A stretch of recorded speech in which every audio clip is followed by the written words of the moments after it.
시작. 평화를 빕니다. 여러분의 든든한 신앙 친구가 되어드리는 듣는 생활 성서입니다. 복음 안에서 예수님의 가르침은 언제나 쉽고 흥미진진했습니다. 오늘은 세리 자케오를 감동시킨 예수님의 익살스러운 모습과 그 안에 담긴 예수님 사랑에 흠뻑 빠져보세요.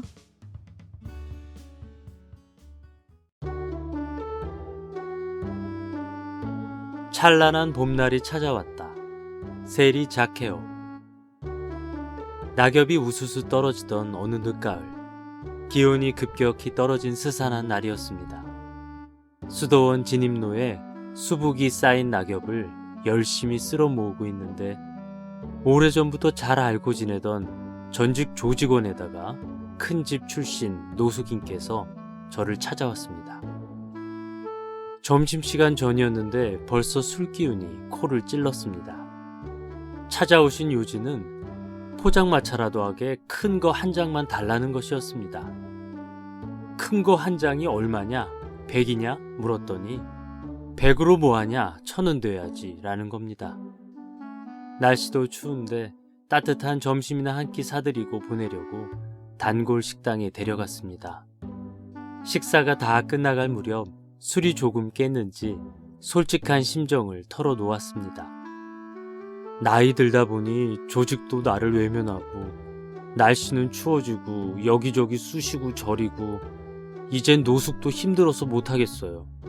어디 따뜻한 시설 아는 데 있나요? 저는 즉시 노숙인 생활시설 책임자로 있는 지인에게 전화를 걸었습니다.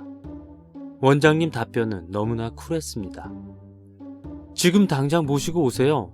단 오시는 길에 구청에 들러 노숙인 발생신고서라는 서류 한 장 떼어오세요. 마침 담당자가 자리에 있었습니다. 어떻게 오셨어요?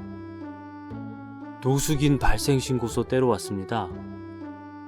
연세 지긋한 담당자가 우리 둘을 한참 뚫어지게 바라보더니 마침내 하시는 말씀. 두 분 다 입소하실 건가요? 그제야 저는 마당 쓸다 오느라고 그 형제 못지않은 제 복장 상태를 확인하게 되었습니다. 반나절 동안 정체 모를 냄새가 진동하는 형제를 모시고 다니면서 저는 속이 얼마나 거북했는지 모릅니다. 차창을 열어봐도 소용이 없었습니다. 본의 아니게 어둠의 세계에 깊이 발을 들여놓은 사람들, 여차하면 소리 질러버리고 폭력을 사용하는 사람들과 삶을 공유한다는 것은 또 얼마나 많은 인내와 희생을 요구하는 일인지 모릅니다. 이런 면에서 공생활 기간 내내 예수님께서 보여주신 죄인들과 하류 인생들, 소외된 사람들을 향한 사랑과 자비는 얼마나 뜨겁고 파격적인 것인지 깜짝 놀랄 때가 많습니다. 루카 복음사가가 전해주는 가장 따뜻한 이야기 가운데 하나인 세관장 자케오 회개 사건은 아주 좋은 예입니다. 당시 세리들의 악행은 하늘을 찔렀습니다. 세리가 지나가면 집이 무서워 떤다. 얼마나 지독했으면 이런 말까지 나돌았습니다. 그만큼 당시 세리들은 폭력적이었습니다.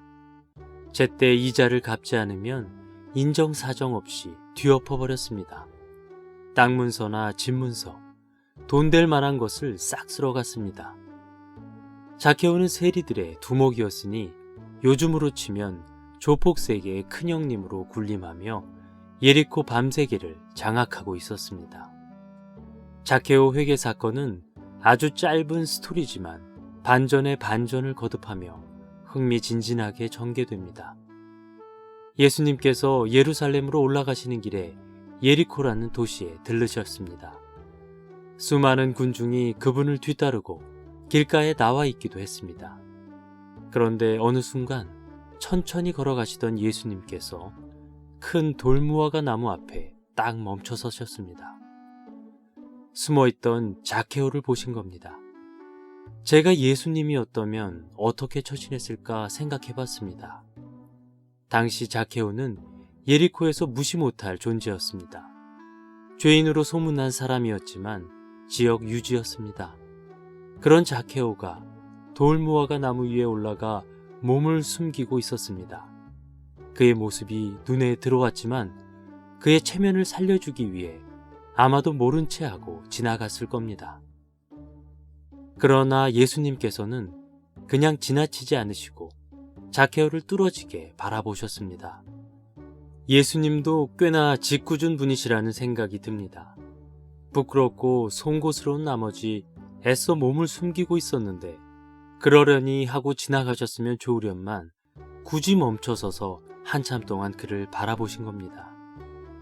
이윽고 예수님의 시선과 자케오의 시선이 정면으로 마주쳤습니다.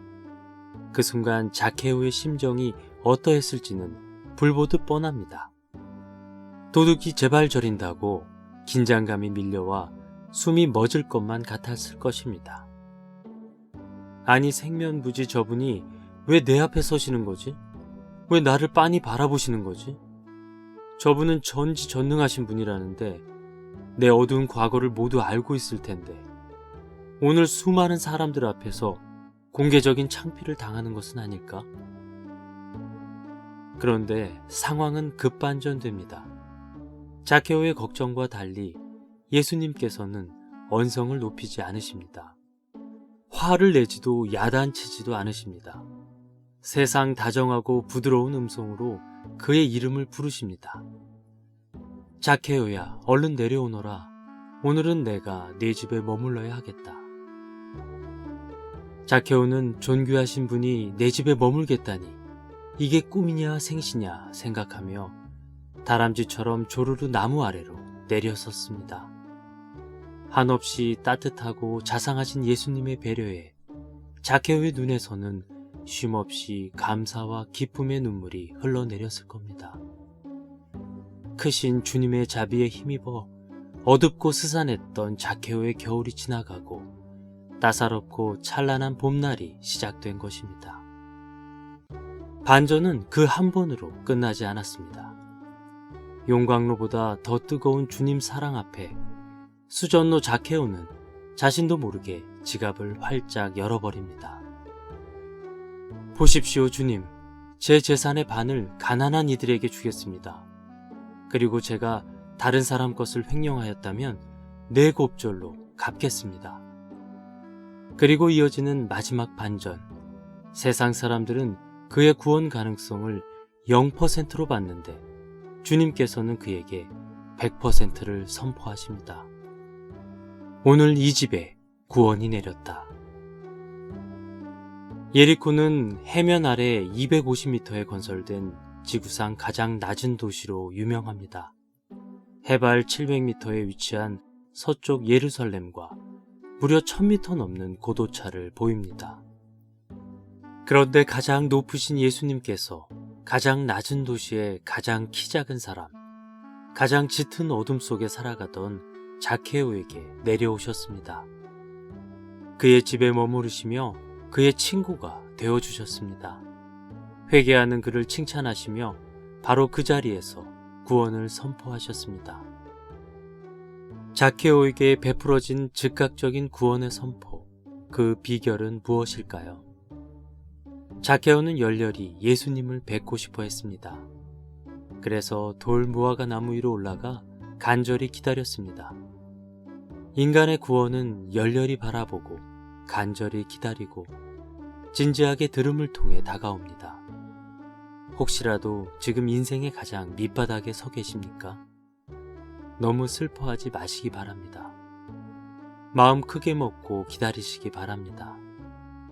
머지않아 기적처럼 그분께서 내려오실 겁니다. 그 옛날 자케오에게 하신 것과 똑같이 내 이름을 불러주시며 내 손을 잡아 일으켜 세워주실 겁니다.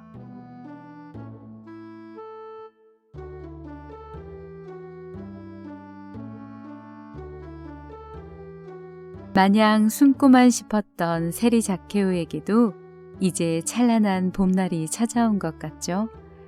여러분도 오늘 끊임없이 우리를 바라봐 주시는 예수님의 눈길을 오롯이 느끼는 하루였으면 좋겠습니다.